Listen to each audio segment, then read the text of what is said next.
This is the video about farmers that would help you with your flip notes. Make sure as you watch the video to follow along on your note sheet and filling in any blanks that are there. Feel free to pause the video if you need extra time to fill in your blanks. A lot of people during the late 1800s headed out to the Great Plains, specifically to become farmers. They were not only referred to as farmers, though. There were some other names that included sodbusters, settlers, pioneers, and homesteaders. These people were referred to as homesteaders because of something known as the Homestead Act, a law passed in 1862. This law essentially gave 160 acres of free land.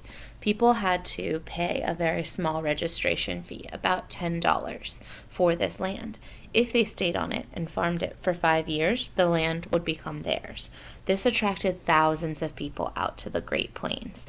They heard of exciting opportunities out there, and so they gathered up their families and headed there to become farmers or homesteaders. Once they got there, though, they experienced a life very different from what they had been expecting. A lot of the difficulties and problems on the Great Plains had to do with weather that a lot of farmers were not prepared for. As you can see in the pictures, there was an extremely dry climate. Dry grasses would catch fire easily. Also, there were harsh winters, snowdrifts that buried animals and people. Grasshoppers were there as well, eating crops and anything in their paths, destroying the work that farmers were doing with their crops. There were also other problems on the Great Plains that farmers were not expecting. There was very little rainfall, which meant that people had to find their own sources of water. There were no trees, just flat lands, leading to issues marking territory and making homes. Some of the land was eroded by wind, as it was a very windy area. This land had never been farmed before. There were huge grasslands with deep roots and making it difficult to plow for the farmers out on the west. A lot of farmers would rip up the native grasses to make way for their crops. However, this caused the soil to erode. Buffalo and cattle also ranged all over the land, eating food in their way, grasses and crops. Additionally, Native Americans were out in the west and angry that farmers were taking their land. Women had a difficult time in the West, but also were given more rights out there for their work. Women in the West were in charge of the family and acted as the family doctor. They were teachers, servants, and seamstresses. They would maintain homes and do chores on the land. They were very lonely due to the distance of neighbors. With acres and acres separating families, a lot of the people in the West were very lonely. But women were treated more equally in the West than in the East because of all the responsibilities they had, as well as territories that wanted to become states. Women were seen as citizens out in the West, citizens with the right to vote. So it was in the West that women in the U.S. were first given the right to vote. Wyoming, while not yet a state, gave women the right to vote in 1869, and many states around it also followed suit. Another group of people experienced more opportunities in the West. That group of people were known as Exodusters. These were formerly enslaved African Americans who faced harsh discrimination and Jim Crow laws in the South. They believed they could start over and have a free life of slavery, racism, and discrimination. These people headed mostly to Kansas, where their life was difficult, but a lot less discrimination surrounded them in their new home. There were more conflicts that farmers faced in the West. Big landowning companies would take over large areas of land illegally and divide it up and sell it at high prices, specifically to railway lines as they were trying to lay down tracks.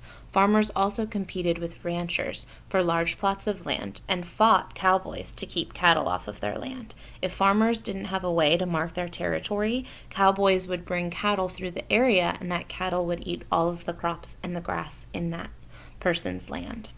Native Americans were forced off their land and put onto reservations so the government could give the land to pioneers. This led to a lot of Native Americans taking out their frustration on farmers and people who lived in that area. Don't stop the video. There is another sheet of paper that we need to work on, so flip on to the back of your packet. This is the New Technologies and Adaptations section. Now we're on the last page of our packet. So as we're taking notes, listen to the video to fill out the first 2 columns. Then you're going to complete the how did it impact the West column on your own. You can pause the video after each tool or adaptation to write down your answers. The first adaptation that we're going to talk about is barbed wire. Like I mentioned earlier, farmers had an issue marking their territory, which led to a lot of cattle and cows moving through the land and eating their crops. As farmers were out on the West more, they decided to use this tool to mark their territory. Barbed wire was used to make a fence to mark a person's property. It was used instead of wood because there was a lack of trees on the West. The next adaptation is the steel plow. This needed to be bought by farmers, but it helped with the process of farming a lot easier. What a steel plow would do was it would be used in the dry fields of the Midwest to dig up dirt, loosening it before planting crops. Usually the steel plow would be attached to an ox or a horse and would be dragged through the area by those animals. It was created by John Deere. Dry farming is the next adaptation that we're going to talk about. This was the best way for farmers to be able to grow crops. Farmers in the West would plant seeds deep into the ground where there was moisture. There wasn't enough rainfall or water from local streams to irrigate the fields. So after using their steel plow, farmers would use the idea of dry farming to dig down deep into the soil where there was more moisture. The sod house is the next adaptation that we're going to learn about. There was not a lot of wood in the West to build homes, so sod was used. It's packed dirt held together by roots. Settlers would cut it into squares and make bricks out of it for their houses.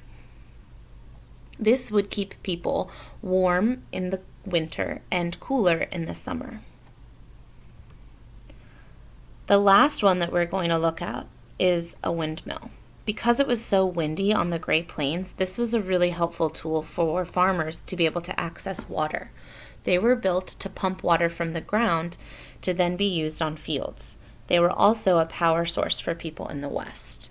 This completes your farmers and tools and adaptations flip notes. If you need to go back and rewatch the video, feel free to do so.